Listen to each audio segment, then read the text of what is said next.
என் இனிய நண்பர்களுக்கு வணக்கம். நாம இன்னைக்கு பார்க்க போற கதை அமைதி என்றால் என்ன. ஒரு கிராமத்து எல்லையில் புகழ்பெற்ற அந்த மடாலயம் இருந்தது. அதன் தலைவர் பொது அறிவுக்கும் நுண்ணறிவுக்கும் பெயர் பெற்றவர். மரியாதைக்குரிய அந்த மகானை தரிசித்து மரியாதை செலுத்துவதற்காக மக்கள் கூட்டம் கூட்டமாக அங்கு சென்றனர்.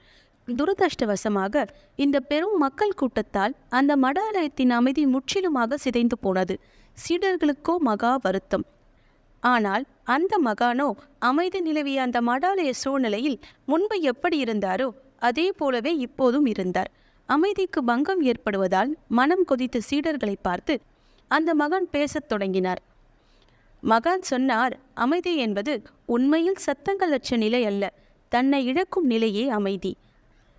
தான் என்பது இங்கேதான் இருக்கிறோம் என்னும் தன் உணர்வு, இதுவே ஒரு மனித வாழ்வின் அவன் சிந்தித்த எண்ணங்கள், உணர்ந்த உணர்ச்சி, செய்த செயல்பாடுகள் ஆகியவற்றின் அடிப்படை.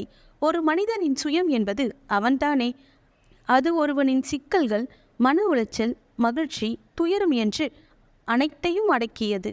எனவே தியான நிலையை அடைதல் என்பது தன்னை விலக்கி நிறுத்தி கற்றுக்கொள்வதை தவிர வேறொன்றும் இல்லை என்பதை நாம் புரிந்து கொள்ள வேண்டும்.